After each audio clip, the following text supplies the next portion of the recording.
There is nothing more important than family. That's a sentiment that is echoed pretty much everywhere we look. These people that are your own flesh and blood, closer to you through your life than anyone else can be. Although there is, the sentiment of blood is thicker than water, but the rest of that statement is actually the blood of the covenant is thicker than the water of the womb. Anyways, doesn't matter. There's nothing really more intriguing to a lot of us than mystery, an unexplained scenario where we don't seem to have any answers, where something had happened and it seems to be beyond anything we can rationally explain.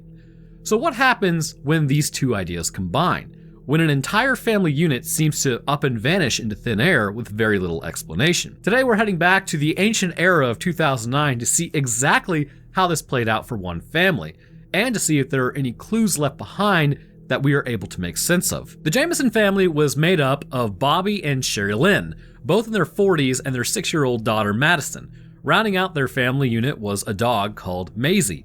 They lived in Eufaula, Oklahoma, which, having just gone through there, anyways, a city of less than 3,000 residents located in McIntosh County.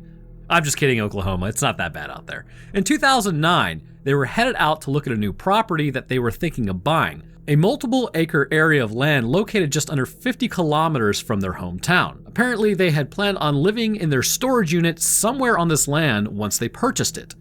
Neither parent was active in employment at this point. Bobby had been injured in a car accident years earlier that rendered him unable to work, and Sherry Lynn was also receiving disability checks. Apparently, Bobby's car wreck had occurred in 2003 and had left him incapacitated to an extent that literally he could not work. And for her part, Sherry Lynn suffered from bipolar disorder and was prescribed medication in order to control this, something that those close to the family allege she rarely took. Aside from some minor involvement in the civil courts, the family didn't seem to have too much to report in terms of issues or problems that would require state intervention. In terms of issues with their neighbors and others nearby, it wasn't as quite straightforward. Sherry Lynn's decision to not take her medication that she was prescribed led her to being rather notably unstable both towards members of her own family and the community at large.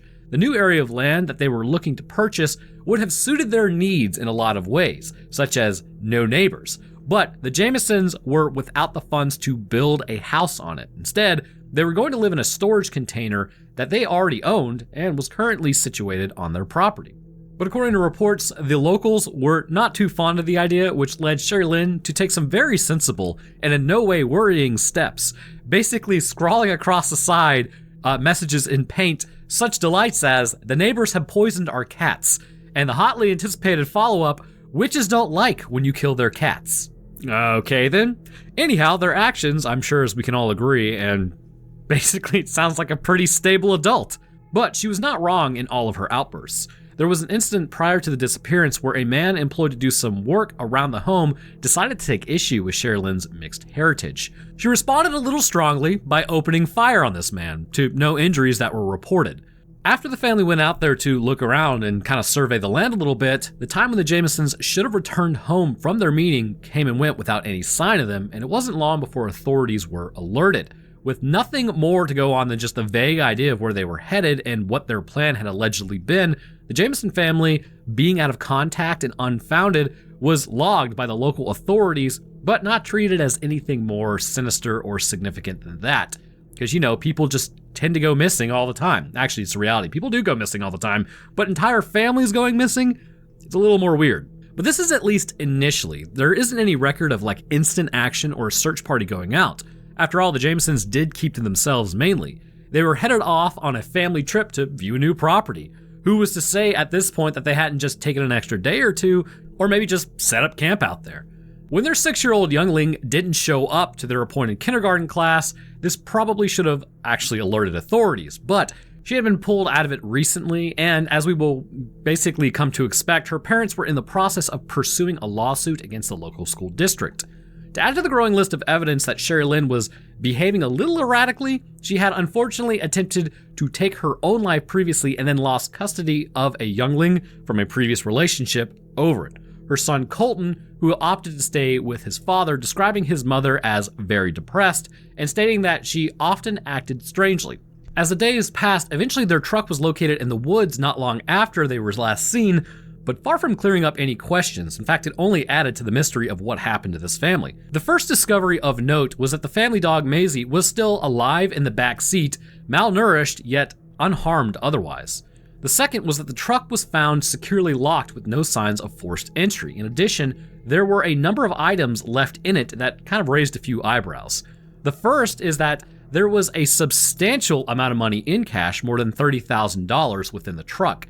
Inside of the car also was a plethora of other items that would not only be considered useful for a survival situation, but would also baffle any reasonable person as to why you would have them so available and just choose not to take them. Fully functional cell phones must have been one of the strangest examples. The data recovered from them proved that not only were they in working order at the time of the disappearance, but that the trio took a trip to a hillside nearby and even took snaps while they were there. In addition, there was a GPS tracker that was available and functioning. One of the more strange elements, I guess you could call it, of what was discovered inside of the truck would have been this. Also found were jackets for each family member, as if they were planning on being out in the cold for a reasonable length of time. I mean, this should have been something you brought, but for some reason they didn't. A search of the immediate area surrounding the discovered vehicle came up with nothing, but when investigators dug further into the family's background, they only uncovered even more questions. Footage was later released of them loading up their car when they were preparing for a trip, and this did little to alleviate suspicions. Instead, they seemed to be behaving oddly throughout. As they would pass each other, they would just kind of stare off into space and move very mechanically. It kind of seemed like they were in a stupor. Would this have been something of note, or was this just simply overeager minds viewing evidence when they knew the backstory? I would say no. Nobody moves like that, and it was really strange how they were just passing each other or even walking back to the trucks several times with nothing in their hands, only to turn around again and then walk back to the house to pack. I mean, unless people were being lazy, I don't know. But allegedly the couple took more than 20 separate trips to and from the vehicle when they were packing up for their relatively short trip to their newly proposed area of living. When the initial search was completed, they realized that there was really nothing nearby that they could point to and be like, oh, this is where they are. So they had covered all the initially close ground by a number of means, which are truly impressive. Not only had they broken out the search dogs and the patrols, but they had commissioned helicopter pilots to fly over the top of the area, and nothing was really found of them. The general opinion of local authorities at the time was fairly robust yet unspecific. There was a lack of anything concrete. The county sheriff at the time summed it up perfectly. I think they were forced to stop and get out of the truck to meet with someone they recognized, and I think they either left willingly or by force. One of the more straightforward and sensible theories offered initially was that the family had just gotten lost. They would become disoriented in the woods and then set out on foot before meeting their end at the hands of the elements. The issues with this theory, though, should be fairly apparent. The truck was found securely locked, with their beloved family dog still inside. It would seem reckless to abandon a functioning and secure vehicle to set out on foot through the woods, and even more horrible, you just kind of lock your dog in there and oh, I'll be back in a few hours. Additionally, they left cell phones, a GPS, and a substantial sum of money in cash behind. While the money wouldn't be much use in a survival situation, it seems a little ludicrous to leave that amount behind in a truck that can be broken into. And not taking a cell phone or GPS when you have them available is equally difficult to understand. A second theory is that they left the vehicle willingly, explaining why it was locked with their possessions inside, but were lured into doing so, either by a person they knew and trusted or by some show of force. Again, it's hard to make a fair judgment on the likelihood of this given the facts that are available, but one of the interesting things you can do is if anybody ever pulls a force multiplier on you and you're in a vehicle, run them over. Other theories look deeper into what was going on behind the scenes in the family. There were many who questioned exactly how they had gotten their hands on such a substantial amount of cash in the first place. After all, at this time, the two parents were both out of work. Each was in receipt of disability checks, and was this the money a result of a payout, perhaps from Bobby's car accident a few years earlier, or did it have some more nefarious origin? Large sums of cash, remote locations, and sudden disappearances seem to go hand in hand with drugs and drug deals all over the globe. And this is where some of the theories go. Not to mention the talk of witchcraft or possibly even cults. Bobby had claimed his house to be haunted by spirits prior to their disappearance. His wife bought the Satanic Bible, or at least possessed one, to try and get rid of evil spirits. I'm not really sure how that's supposed to work.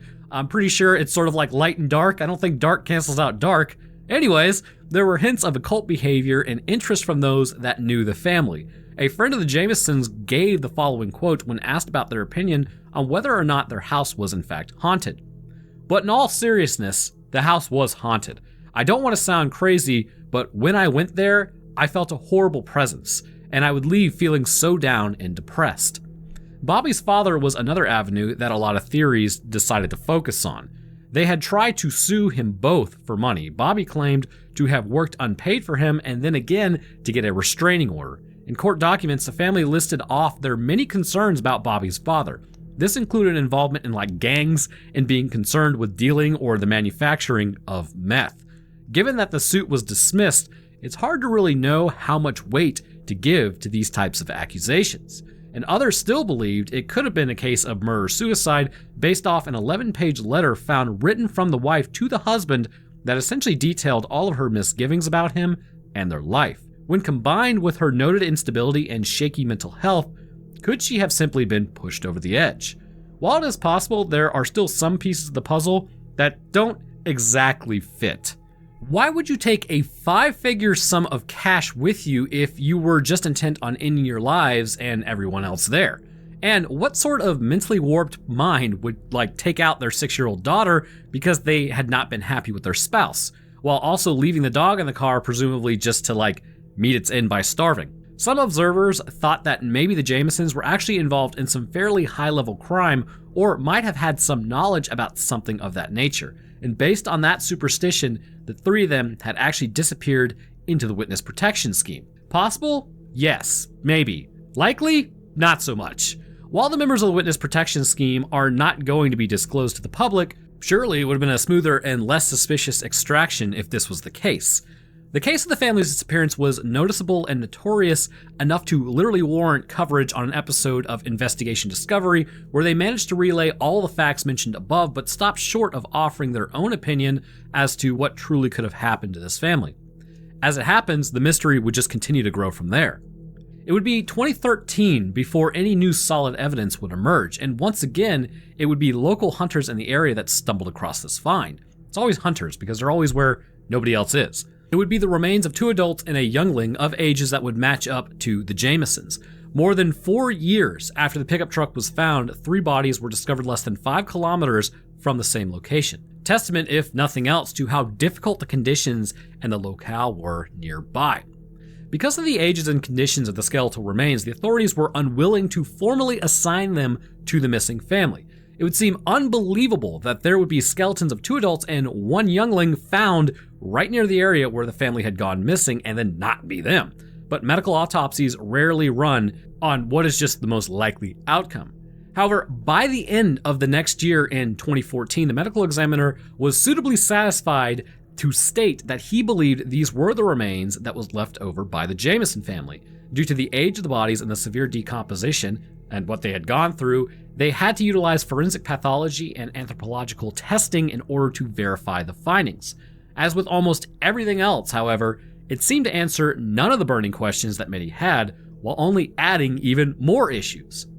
There are a few facts about the Jameson family disappearance that remain undisputed. The last time that they were seen alive, as well as agreed on by all parties, is where they were headed and what were their intentions, at least allegedly what were their intentions. Beyond that, the only other certainty that we have is that 3 members of the family had lost their lives at some point in the day or 2 following their journey, and the 4-legged member, Maisie, only survived by pure luck since she was found relatively quickly.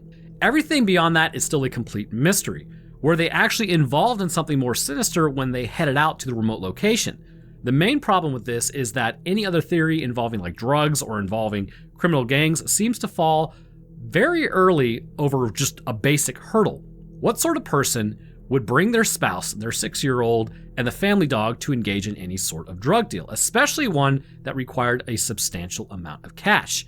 It is not impossible, because the reality is we can't know for sure, but it takes a level of stupidity, selfishness, and ignorance to do that, and that's what makes it seem unlikely.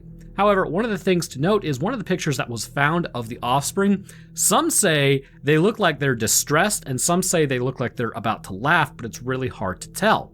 And beyond that, the taking out of a woman and youngling is still considered a low deed even in criminal circles.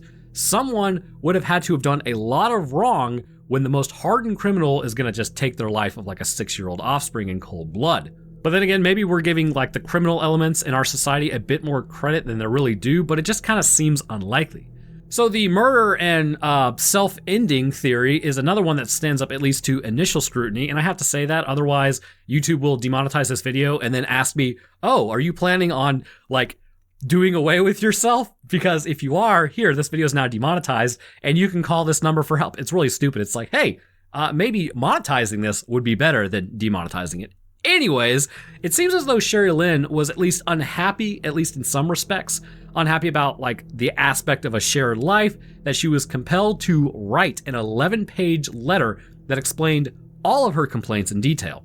It is possible that Bobby was pushed to his breaking point by the culmination of all these issues bubbling under the surface, which at this point, is it possible he chose to do the unthinkable?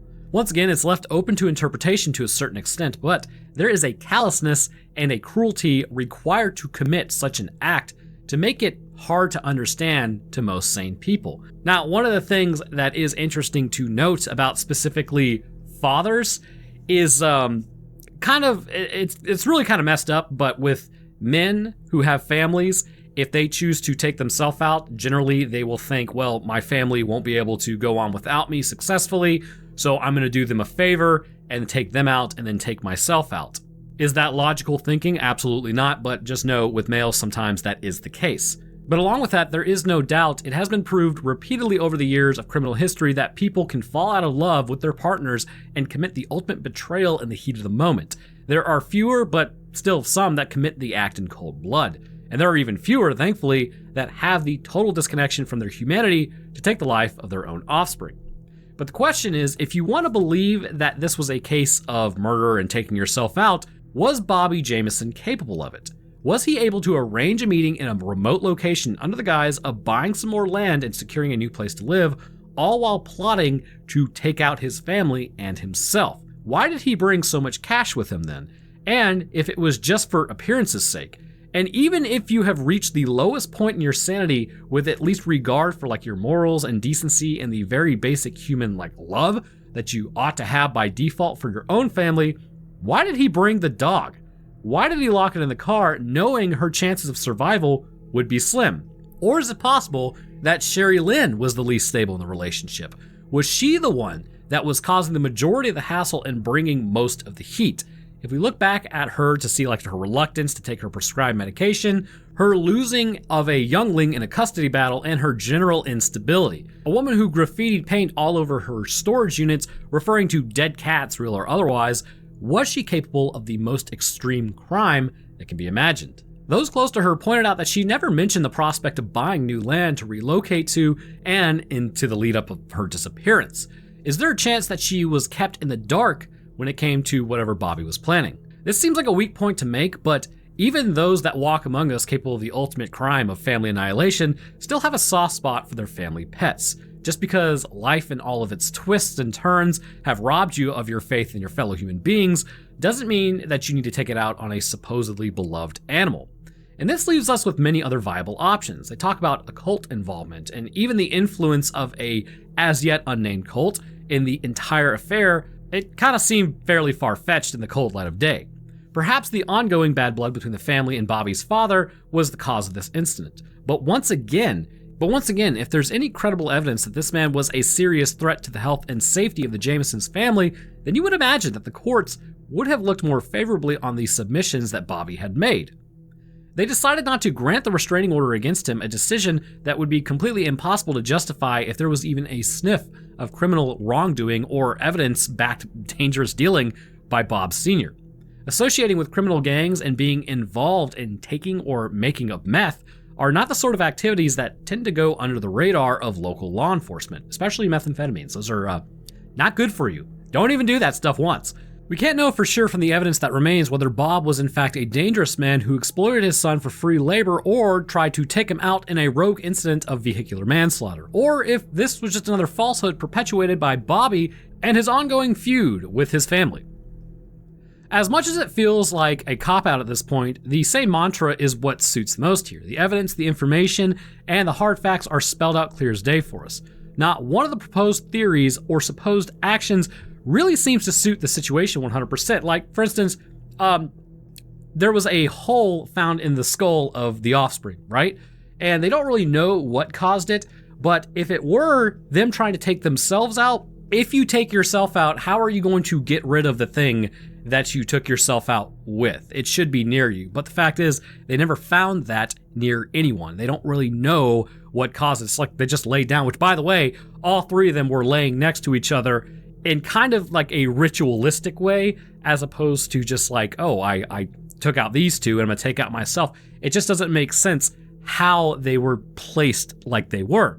But in the end, all we can do is, again, look at the evidence and make up our own minds. Whichever of these scenarios seems to suit the facts the best is really kind of what you run with.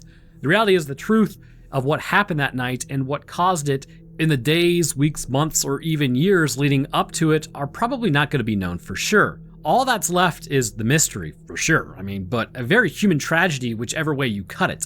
An entire family lost their lives in the instant. Two adults that had lived their lives for more than 40 years, but still don't seem to have done anything to deserve that end. But above all, a 6-year-old youngling lost their life and they didn't even have a chance to live it. But I'm always here to speculate on what I think may have happened. To me, if you are going to stop your vehicle randomly and keep the dog in there and you actually love the dog, you're probably not going to apparently be gone long. What it seems like to me, personally, is that given this area and given how just out there that it was, I think that they came across somebody that they weren't supposed to come across. Now, it wasn't really a robbery of some sort. Obviously, they would have gone back to the truck and stole it, or it may have been a robbery, but since the dog was left in the truck, the person didn't want to open the truck door and possibly get bitten. Now, based on the fact that the bodies were lying next to each other, again, in a ritualistic way, there was a hole in the skull of the offspring, and the fact that there was no weapon that was found near them, it seems to me, again, they did run across somebody that was there to do them harm. Now, is it connected to drugs or is it just connected to a random chance? The fact is that randomly, people do get taken out by people they don't even know. It is definitely a thing that happens. In fact, it's been said that if a drifter happens to drift through town and take somebody out and then just keep moving and nobody really saw them, it's almost impossible to figure out what happened or who took them out. So it's kind of a difficult situation, but I think it was very much so just meeting the wrong person at the wrong time in the woods alone, and then that person just went on their way, and they were obviously very mentally deranged. But no matter what we think or what wild theories we go along with, no matter how much we all love to look into the mystery and try to piece together the bits of information to make it make sense, we have to make sure that we never really lose sight of the real tragedy at the end of it. Was it gangs? Was it meth? Was it bad blood? Or a slip of sanity from a person on the edge?